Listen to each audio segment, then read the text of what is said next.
તમારામાંના કેટલાય લોકો એવા હશે, સારું છે કે તમે ઉઠો ત્યારે અમે તમારા ઘરે નથી હોતા અને તમારી અમારી સામે ઉઠવાનું નથી હોતું.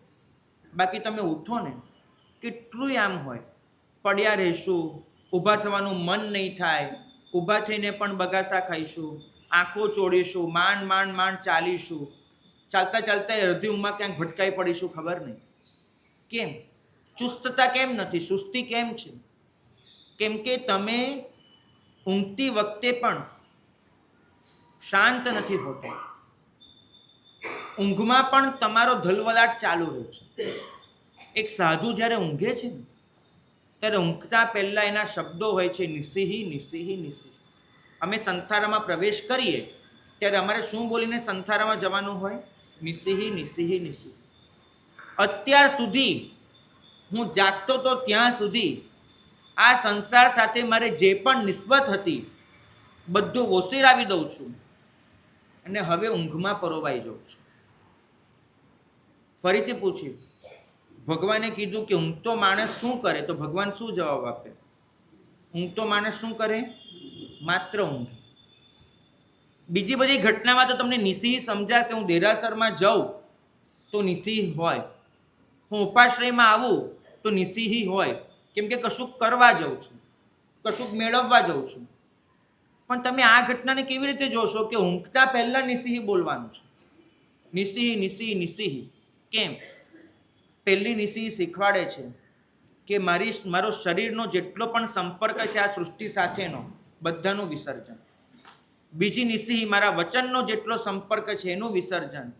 ત્રીજી નિસિહી મારા મનનો જેટલો સંપર્ક છે એનું વિસર્જન. અને હું સંથારી જાઉં છું. પરિણામ એ આવે છે કે સાધુ જ્યારે ઉઠે છે ને ત્યારે અત્યંત એ સ્ફૂર્તિલો હોય છે, અત્યંત એ જાગૃત હોય છે. કેમ કે એની ઊંઘ એ સંપૂર્ણપણે ઊંઘ હોય છે, એનું વીર્ય વેડફાયું નથી હોતું.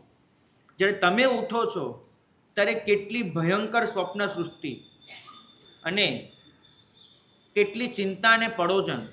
તમે ઊંઘતા હો તો પણ તમારું મન સૂતું ન હોય, આવી સ્થિતિમાંથી તમે બહાર આવો છો. પરિણામ તમારી ઊંઘ એ પણ તમને તાજગી આપનારી નથી બનતી. પ્રયોગ કરી જોજો. ઊંઘતા પહેલાં મારે નિસિહી બોલીને બધું જ વિસર્જિત કરીને બસ પછી સંથારી જવું છે. સવારે ઉઠશો ને ત્યારે આમ તાજગી અને ઉત્સાહથી ઉભરાઈ ગયા હશે. એ વખતે આ ગુપ્તિને યાદ કરજો કે ઊંઘમાં તો મારું વીર્ય વેડફાય નહીં, એ જોવાની જવાબદારી મારી છે. બાકી તમને જો ન સમજાતું હોય તો કોઈ વખત કોઈ વિડીયો રેકોર્ડર મૂકી અને પછી સૂઈ જજો. તમે જોજો ઊંઘમાં કેટલાય દાંત આમ કટકટ કચાવતા હશો, આમ ચહેરા પર કેટલીય કરચલીઓ અંકાતી હશે. માણસ ઊંઘે ને ત્યારે એનો ચહેરો ખરેખર બાળક જેવો નિર્દોષ બની જવો જોઈએ. એને બદલે તમારો ચહેરો ઘણી વખત વધારે ક્રૂર અને વધારે કઠોર બની જતો હશે. તમારી જે પણ લાગણીઓ દિવસે વ્યક્ત ન કરી શક્યા હો એ બધી જ ઊંઘમાં ધમપછાડા કરીને વ્યક્ત કરતા હશો. ભગવાન બુદ્ધને પૂછવામાં આવ્યું હતું કે એક સાધક, એક સામાન્ય માણસ પણ ઊંઘે અને એક સાધક પણ ઊંઘે, બંનેમાં ફરક શું છે? બુદ્ધે જવાબ આપ્યો કે સાધક જે મુદ્રામાં ઊંઘે છે ને સવારે એ જ મુદ્રામાં ઉઠે છે, અને સામાન્ય માણસ જે મુદ્રામાં ઊંઘે છે એનાથી કેટલાય ચક્કર ફરીને ઉઠતો હોય છે. એક ઊંઘ તમારી એવી હોવી જોઈએ કે તમે ઉઠો ત્યારે તમારી ચાદર ચોડાયેલી ન હોય. અમારા ગુરુ ભગવંત કહેતા હતા કે તારી ઊંઘ એ વાસ્તવિક ઊંઘ, તેની નિશાની કઈ? તો કે તારા ઉત્તર પટ્ટામાં કરચલી ન પડવી જોઈએ. તું ઊંઘે અને સવારે ઉઠે, હાથ નહીં જોડો, હજુ મારે એવું થયું નથી, હાથ નહીં જોડો.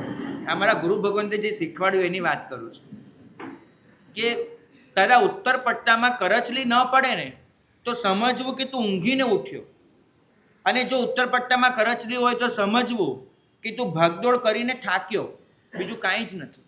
શરીર સૂવે ને મન ન સૂવે એ આ શાસનને કબૂલ નથી, માટે નિસિહી છે.